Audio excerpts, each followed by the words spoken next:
Mr. Secretary, do we have a quorum? We have quorum, Mr. Chairman. Having been advised that a quorum is present, I'll call this meeting of the full Committee of Ways and Means to order. And today we're going to do a plethora of first readings. And I think we have everybody's time this time of year is a critical mass. I think we had somebody that requested to go first. Who was that? Senator Pearson present with us? He's on his way. He's on his way. Okay. Okay. My counterpart of my good friend, Chairman of Senate Finance, which bill do you have? Okay. We recognize you to give us a brief overview or summary of Senate Bill 184. Chairman Rogers, you have the floor. Thank you. Mr. Chairman, members of the committee, Senate Bill 184 is a request by the Department of Revenue to clean up some language that resulted from Senate Bill 529 of last year. We returned not through it what they normally use. There's nothing necessarily new about it, but it's changing some of the language. It's a clean up. Okay.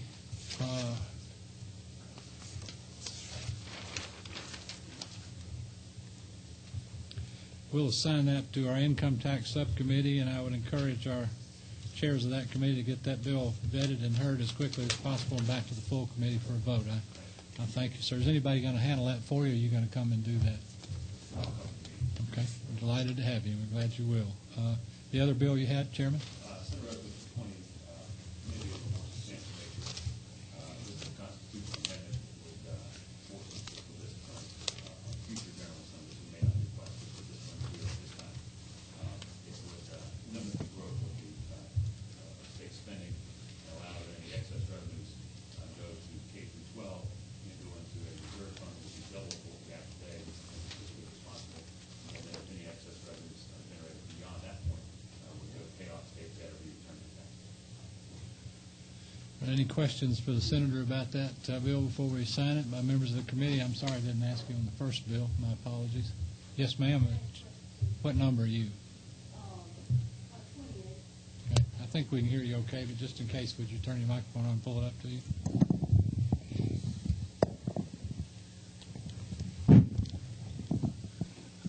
Senator, I apologize to you that I didn't have time to look the bill over anymore, but tell me what the spending limits, what effect those would have on bonded indebtedness.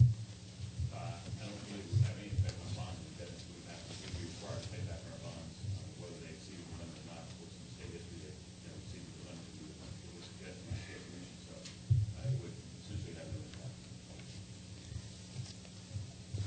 One more question. You may follow up. How could we guarantee those spending limits when we always have access to bonding certain projects if that was called for to avoid the spending limits? I'm not sure what you're asking about. Well, let me see if I can maybe explain myself. We're addressing spending limits, and it's a very simple question for the voting public. To provide for limitations on state government taxation and expenditures. And looking at that, I understand what we're talking about when we're talking about retiring bonded indebtedness. And I understand the limitation that the Constitution puts on bonded indebtedness. But how can we address spending limits when if in order to avoid reaching the limit, we simply go into debt more? I don't see anything in the bill that would prohibit that. This would not change the amount of any debt limit that we already have. This wouldn't change that at all. This doesn't alter the 10% limitation that we're under now, in other words. Well, I'm sorry, Mr. Chairman, but that wasn't really my question. My question is, if we see that we are indeed approaching the spending limits, for example, if the constitutional question passes and the general legislation then is developed, if we see that we are approaching the limits that this would call for under this constitutional amendment, then what is to keep us from increasing our bonded indebtedness as long as we did not by increase it in excess of what the Constitution allows? Nothing different than what would keep us from increasing the data that way. Exactly. Thank you. Other questions for the senator? Yes, Chair recognizes Chairman Royal, 29. Mr. Chairman, on your spending limits here, I see where it's adjusted for immediately two different ways. The second one is immediately preceding fiscal year adjusted for state government inflation, and I saw where it's defined up there. What are the most recent, how much lag is there between this information and the current fiscal year? The inflation factor, I believe, is lagged by a year in the previous year. Okay, so it says adjusted for state government inflation and annual population change. How do those interrelate to each other? Well, I mean, the mathematics are a little detailed, but just as a simple measure would be, theoretically, if you had a 2% inflation or a 2% population change, which the average over the last 20 years has been about 2.2%, and you had a 4% inflation, essentially you would have a 6% limit added on to what you spent the previous year. So you spend 106% in the last year budget. Thank you. Mr. Chairman, if I might add, just one clarification. Oftentimes, those detractors of this type of legislation point out that CPI is not a proper index to use for some sort of spending limit, arguing that government spend or purchase a basket of goods that is oftentimes different than what the general public would. And we have accounted for that. So the inflation index that you see contained in this measure is actually the inflation index that is purchased by state and local governments all across the United States. It is about twice the rate of what CPI, the average CPI index is. I suspect that there's been a good deal of research prior to the promulgation of this legislation, if it's like most that comes from your committee, and I only say that in a complimentary way. This is not a question for today, Mr. Chairman, but I'm sure it's going to be something that's going to be vetted in subcommittee. I'm going to be very interested in contrasting the impact of your legislation against that which we saw the experiment in Colorado earlier, 3 or 4 years ago. Some would say that it was a failed experiment in Colorado under the guise of Tabor, and I understand that your legislation is significantly different and has features in it that would have withstood the severe economic changes that were experienced in Colorado. I'm sure we're going to want to vet that in subcommittee, and I've just asked you to kind of be ready for that when we get there, because I'm sure that was debated heavily in the Senate as well. So. Fully prepared. I think that's one reason why we saw the pass out of the vote 44-6. We had an overwhelming number of Democrats won on board. One thing to note about Colorado is there's a number of differences, but Colorado is one of only 2 states in America that does not have a reserve fund. Under this legislation, we would actually increase ours to 10%, which, if not the highest, would be one of the highest in the entire United States. So clearly they have a fundamental flaw in the way they budget Colorado that we would not only fix, but add to here in the state. We certainly both agree that before we can really experience any true comprehensive tax reform, our reserves are going to have to be significantly augmented from where we are today. I know we both agree on that. Further questions for the senator? If not, we're going to assign that very important legislation to our tax reform subcommittee, and we look forward to some spirited debate. Thank you, Mr. Chairman, for being with us. I think I saw Senator Pearson come in, did I? Yes, sir. That would be Senate Bill 92. Chair recognizes Senator Pearson for a brief explanation of his legislation. Thank you, Mr. Chairman, members of the committee. Charles Mackey will pass the House bill. It's a very good reason to be late. This bill, our point of sale bill, basically just helps to identify whether a sale is between a city or county or between 2 different counties. And it directs the Revenue Department to help the businesses make that determination.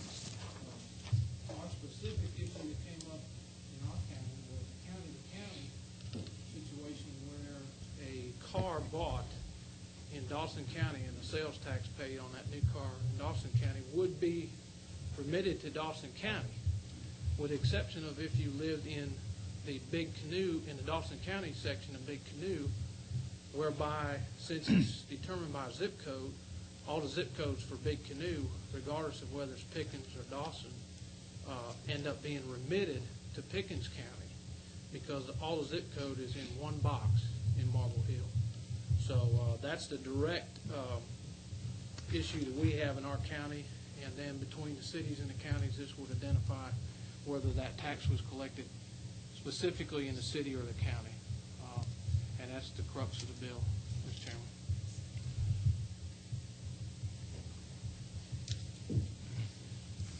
Chairman. Questions for the senator? Anyone? Holler out now. I'm old and infirm and don't hear well, so I don't intend to miss anybody. If you have questions, we want to hear from you. Senator, I would say that bill is going to get spirited debate over here. Obviously, we know it's been a problem in your county, and certainly don't do anything but take you for your word as to the outcome. I mean, we have a lot of fixable circumstances in our, especially in our sales tax code, as far as allocations are concerned. We just want to be very cautious with legislation like this, that we don't fix something we don't think we're fixing or intend to, or cause ourselves a significant amount of compliance costs going forward. So I'm sure we're going to hear from the folks in the Revenue Department and a lot of industry people on that bill as well. So I look forward to some good debate on that, and we're going to assign that to our sales tax subcommittee, and I hope our chair folks over there will go ahead and get that on the agenda quickly for us to begin to hear. I look forward to it. Thank you, Senator. Thank you. Other senators here with us? There we go. Chair recognizes Senator Tarver. I think you had two matters before the committee, or one? Which one were they? 132. All right. Chair recognizes you to give us a brief overview of Senate Bill 132. Chair recognizes the senator from Augusta, Senator Tarver. Thank you, Mr. Chairman. I have to apologize for being late. We were still in session, and I also apologize for my voice. I'll try to use the mic. My voice has been coming and going. Senate Bill 132 is a simple bill. It just would amend Georgia Code Section 48-5-18 to allow local governments to amend the time, to change the time for making tax returns, to set it to either March 1 or April 1. And they could do that by local legislation. That's been something that's been requested by my local government, and I understand some other local governments. Previously, the date for return in Augusta was March 1. It's now April 1, and the law changed. At one time it was set by a population statute, and we would like to return it back to March 1, and would like to do that by way of a local act. And this bill will simply amend the statute to allow local governments to either set that date for making the tax returns to either March 1 or April 1. So it will only be those two. Right now, I understand there are 10 counties that currently have a January 1 to March 1 return period. Those 10 counties would be able to, if they chose to change their return period from March 1 to April 1, and the remaining counties that currently have April 1 dates could change it to March 1 if they so choose, using local legislation. Is this primarily for homestead exemption? Is that what you're talking about as far as changing the report? No, this would allow the tax commissioner and the tax receiver to open his or her books for the return of taxes. They open the books on January 1 and close the books. Right now, in Richland County, we close our books on April the 1st, and we would like to do that on March the 1st. Okay. Any other questions for the senator on Senate Bill 132? Members of the committee? Seeing none, Senator, we're going to assign that to our ad valorem tax subcommittee, Chairman Royal. Look forward to that being vetted in a spirited manner in subcommittee and returned here for vote. Your other matter? Senate Bill, you're recognized to briefly summarize Senate Bill 218. Senate Bill 218, it's a bill that would propose a homestead exemption from ad valorem property tax for the dwelling house and no more than 1 acre of adjacent residential property for hemiplegics and paraplegics. It would also provide for an exemption for all ad valorem taxes for not more than 2 vehicles owned by or jointly leased to a non-ambulatory permanently disabled person who depends upon a wheelchair for locomotion. And those items would be set for referendum to be decided upon by the voters in November of 2008. And it just simply seeks to address the overwhelming burdens encountered by those folks that suffer, either as those folks who are in those disabled conditions. Generally focus on folks who suffer from ALS, Parkinson's, or MS. They're unable to walk, unable to use their homes, unable to travel to and from work or to medical appointments without either vehicles that require significant modification or even to use their homes in a manner that we have accustomed to without some significant modifications to their homes.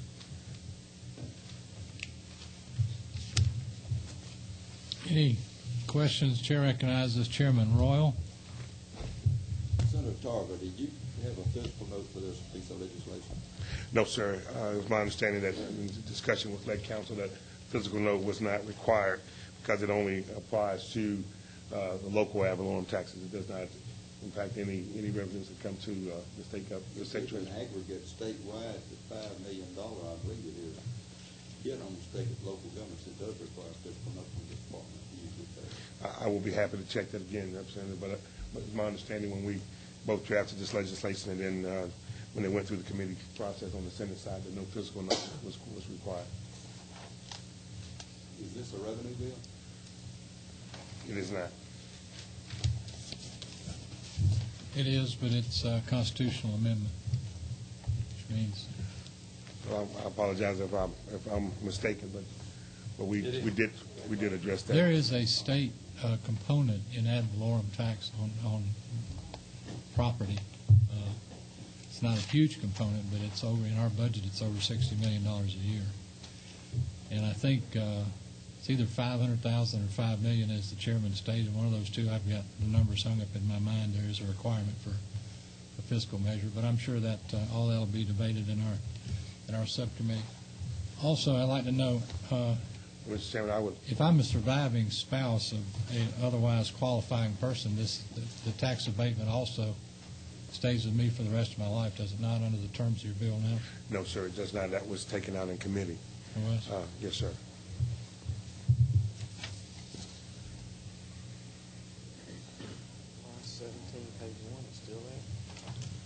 Senator, it says residence or owned by a spouse of any such person in fee or life estate does not remarry and continues to use such property. Is that intended to be taken out? It was taken out, and the committee substitute was passed in the Senate. The language was changed by. We must have the wrong iteration then, so maybe we ought to look further into that. I'll go ahead and assign it to subcommittee, but we probably ought to make sure we got the final version coming over. I'll make sure you have the correct version from the Senate. I'm going to assign that to our ad valorem tax subcommittee, and you can contact Chairman Royal about hearing on that. Thank you. Or the other chairman of our ad valorem. Thank you very much, Senator. Thank you, Mr. Chairman. Thank you, members of the committee. Okay, we have Chairman John Hurd here with us. John, could we ask you to go to the, Chairman Hurd, I shouldn't call you John in this. And I understand that you're going to present Senate Bill 185 for distinguished Chairman of Senate Appropriations, Jack Hill. Is that right? I'm hopeful that Senator Hill is over there accommodating us on our budget with your conference committee. You're certainly recognized for that purpose. To summarize that legislation. This is a fairly simple bill brought about over there on the Senate side, where right now there is no provisions for enforcing sales tax on boats inside the state. There's no title requirements for boats. It's a bill of sale that you get when you sell a boat, and across, especially over in areas Columbus, Chattanooga, Augusta, the bordering states, people will buy a boat out of state, bring it across into Georgia, and unless when they get their Department of Natural Resources sticker, that's a 5-year requirement. When they get that, that's the only enforcement mechanism that we would have. So what we're doing is tying a requirement that they do provide a bill showing proof of sales tax, state and local, is paid when they submit for that sticker.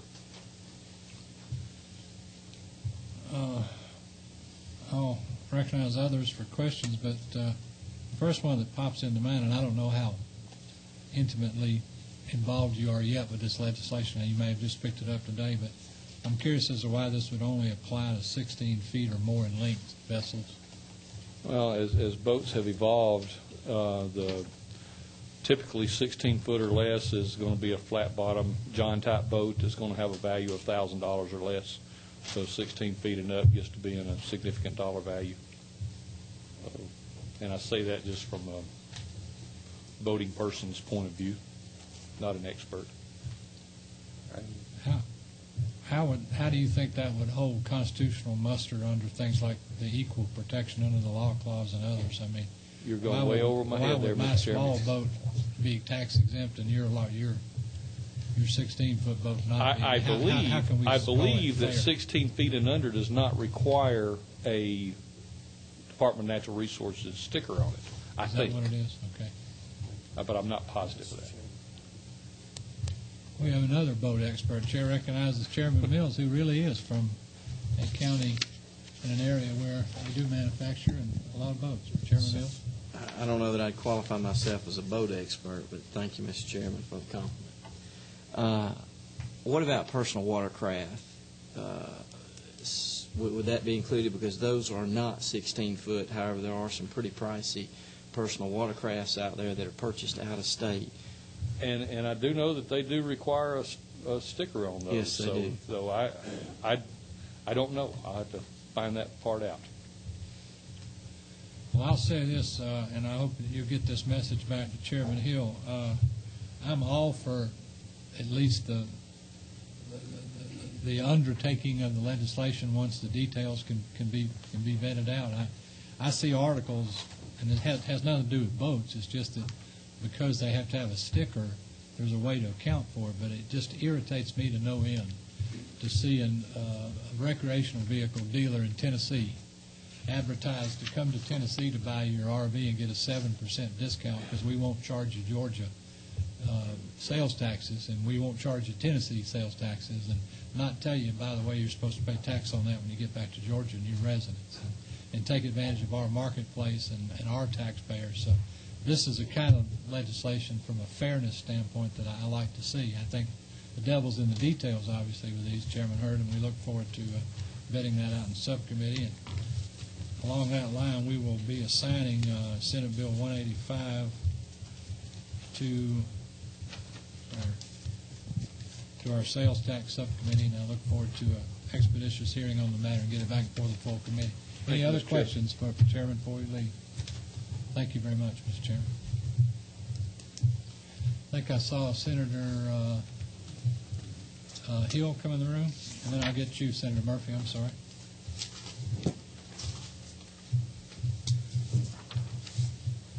Senator Hill is which? Jackson, 139. You recognized a brief summary of Senate Resolution 130. Oh, wait a minute.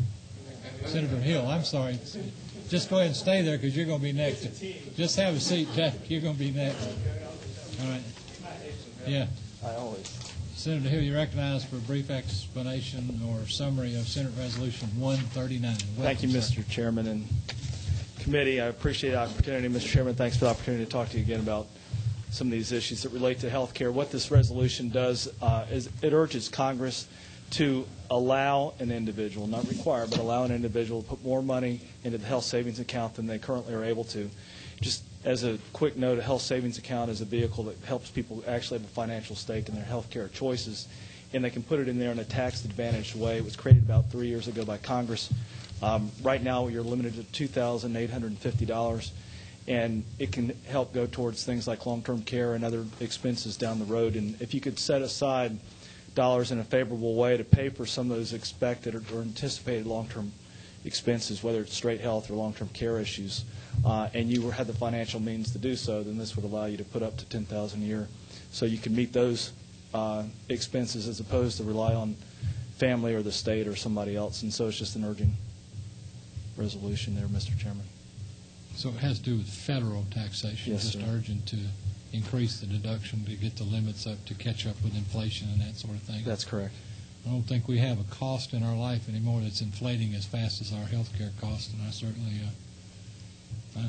would urge the federal government and our government to make provision for before tax health care so that we can take responsibility for our own and become shoppers for our health care rather than rollovers for our health care. And Mr. Chairman, I think the way this would be is really effective and why we're even talking about this, or I'm chosen to talk about this, and thankfully you're hearing this today, is if we can team up with 49 other states and really urge Congress to take some great strides in this, I think we will be effective. As speaking with Congressman Tom Price and Congressman Phil Gingrey and others that I'm close with in the health care issues from this state. And so I think we can have an impact as opposed to just a wish. Thank you. We look forward to hearing that quickly. And are there any questions for the Senator? Seeing none, we're going to assign that to our Income Tax Subcommittee, and hopefully we'll get a hearing on that very, very soon, this week. Thank you very much. Thank you, Senator Hill. Is that all you had before the committee today? Yes, it is. Thank you. Chair now recognizes my good friend, former seatmate, until he chose to change, one of the wisest men in all of Georgia, Thank you for that compliment, up Mr. until at Chairman. least last year. I seriously recommend my good friend and a great friend of the taxpayers of this state and the citizens of this state, Senator Murphy, to present Senate Bill 144, please, sir. Thank you, Mr. Chairman, members of the committee. A lot of those seats up there are very familiar to me that y'all are sitting in. Senate Bill 144 is a bill that was brought to me by the agency and requested by them. It'll bring Georgia law in compliance with federal regulations for cafeteria plans. Current state law permits government employees to opt out of coverage on any payday. This contradicts federal cafeteria plan rules, which allow employees to opt out of coverage only during designated annual open enrollment periods. Non-compliance with this law puts us in jeopardy of our pre-tax status on our cafeteria plans, and that's essentially what the bill does, Mr. Chairman.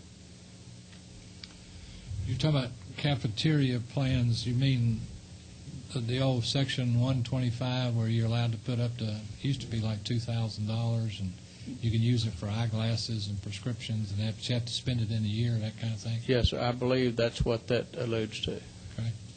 Any questions for the author of this legislation? You all certainly are quiet when it's not my legislation, I've noticed that.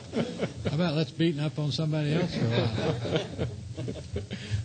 Don't encourage them there, Mr. Chairman. Well, Murphy, it's our first chance to really get you like we were. We appreciate you bringing this, and I look forward to this being spiritedly debated in our Public Finance and Policy Subcommittee, and that would, who the chairman is too? That's either Don Parsons or Austin Scott. Either of those guys are chairing that committee, and they'll hopefully get you a hearing real quickly. Okay, thank you, Mr. Thank Chairman. you, Senator members Murphy. of Good the to have committee. you with us. Okay. Let me see. We have somebody for Senator Mullis here. Anybody for Senator Mullis?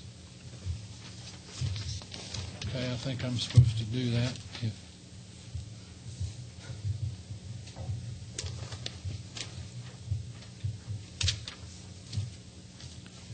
Senate Resolution 400 by Senator Chapman. I spoke with him earlier. I'm going to, obviously there's a copy of that in your folder.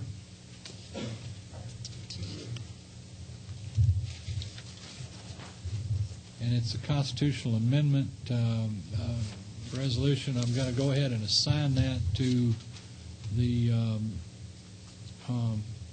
Income Tax Subcommittee, but I'm told that the Senator does really not seek action on that this session. Since it is a constitutional amendment, it certainly can be held over until next session, and so we'll go ahead and hold it at the subcommittee level. So if the Secretary would please indicate that that's been assigned to the Income Tax Subcommittee. All right. House Bill 670, Chair recognizes the distinguished Vice Chair of this committee, Chairman Sims, to present that bill. Thank you, Mr. Chairman, members of the committee.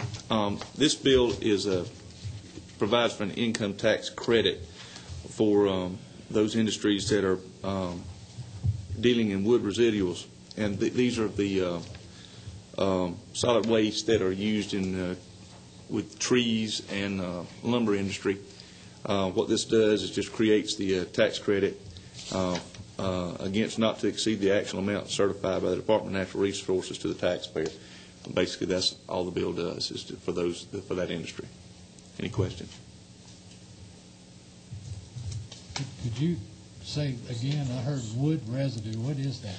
Basically, when you get through, like in a timber operation, or even when you're cleaning up around a lot that you're building, or you cut down the trees and whatever on that lot, there are limbs and everything else that are left over. A lot of these folks are going. There's a company now, several companies that are doing this. That are chipping that up.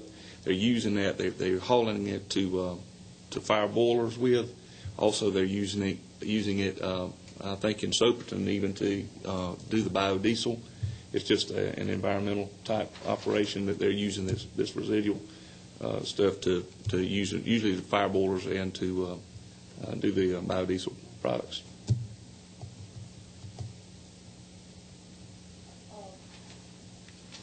Chair recognizes you. Sorry. Yes, ma'am. Ms. Jameson. Representative Jameson.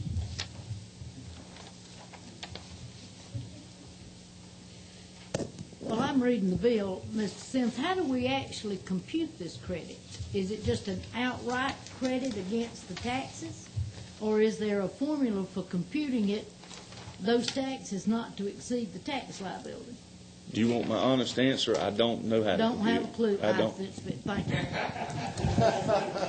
you. I'll give you the honest answer on it. I will find out, though, if you would like for me to do that before the end of the day.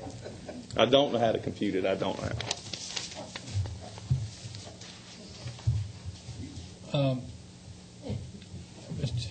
Mr. Chairman, to be consistent, since this is a revenue bill. Correct. And it's been introduced after the That's correct. We're just going to hold it. 20th day. Rather than assigning this to a subcommittee, I'm just going to hold this at the That's what I was going to ask committee, you. and we'll probably Sit assign somewhere. it the first day when we all come back, hopefully That'll be fine. wealthy and wiser next year. Well, that's fine, and that's exactly what I intended to do. Okay. Thank you for that. Thank you. Maybe by then we'll know how to compute it. Well, I mean, honestly, it came up on me, and the industry had asked me to submit it for study during their interim, and I've done that. I do not have it. I don't even know if it needs a physical note or not. So I'll probably have to go back and look and see if it does too. I'm guessing it probably will, and we usually try to err on the side of caution. That's correct. I will try to get that in before November 1st. Okay, thank you, sir. Yes, sir. Chair recognizes Representative Davis to summarize House Bill 686, please, sir. Thank you, Mr. Chairman. Members of the committee, this is a pretty simple bill as well, and it has very limited scope. It basically is an income tax exemption on military income only for any National Guard troops or Georgia National Guard troops deployed in the defense of the border. I had the privilege last year in the fall of flying out with General Ross and Lieutenant Schroeder, which is a constituent of mine, to New Mexico and visit with the troops. We have about 160 and 180 troops on the border right now. Governor Perdue has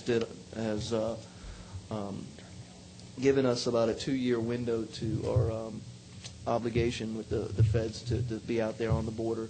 And I just felt like this is the right thing to do at the right time. Now, I understand that it's late and it's past crossover day. I have spoken with a senator, and at the will of the chairman, obviously, there's a Senate bill that's was put into a subcommittee today, this afternoon, that is amenable to an amendment to put this bill on that bill. Well, I'll certainly leave all those devices up to the representative. I know that you know how to handle your own business up here. And amending bills is one way some do that. But again, to stay consistent with this committee, revenue bills we require be submitted by the 20th legislative day to be part of the process in that year's session. And so what we're going to be gladly holding this House Bill 686 at the full committee level for immediate assignment when we return next year on the first day, hopefully before the 20th day, so it can be dealt with at that time. So, and we certainly laud the gentleman's initiative and what the bill's all about. I, for one, don't think we do near enough to support our fighting men and women of our military that risk their lives every day for our well-being and our freedom. So certainly I'm glad the gentleman has brought it, and I look forward to acting on it as soon as possible under our system. Any other questions for the author? Okay. Thank you, sir. Thank you, Mr. Chairman. Mr. Secretary, would you read House Resolution 597?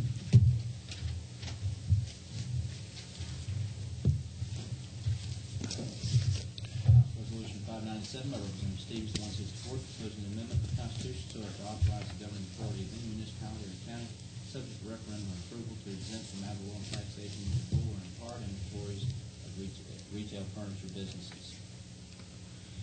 Okay, thank you, Mr. Secretary. Is Chairman Stevens with us? Is anybody here to present that? Would you be in a position to present that? Anybody?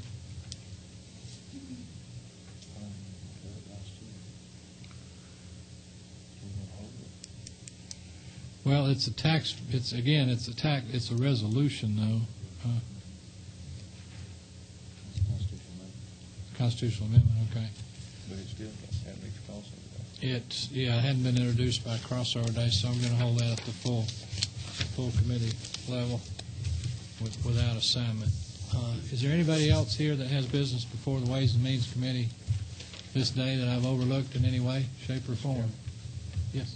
I don't know that I can properly present this for Senator Mullis or not, but I know that I wouldn't want to hold him up in any of his business. He's my senator, and if you would allow us, I'd like to see if we could assign Senate Bill 271 and vouch for him on this, and know that he would be here if he weren't pertaining to transportation business. Chair recognizes Secretary of the Ways and Means Committee and also one of our subcommittee chairmen to present Senate Bill 271 on behalf of Chairman Jeff Mullis.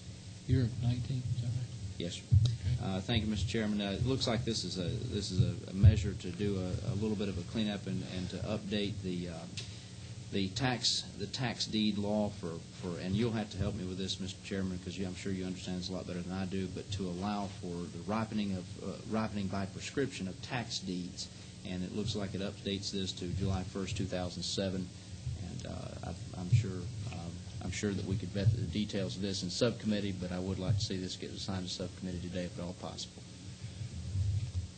Yes, sir. I will say that it has to do with rights of redemption after tax sales and some prescriptive periods that take place with or without notice after tax sales. It certainly involves some very technical areas and certainly impacts our local governments in what some would say is a very expensive way in dealing with all the various notifications that go with this. So as with a lot of this kind of legislation, the devil is in the details. I look forward to a spirited vetting of this legislation in subcommittee. And if there's no objection, I'm going to assign that to the Public Finance and Policy Subcommittee. Thank you, Mr. Chairman. Is there any other business to come before the committee today?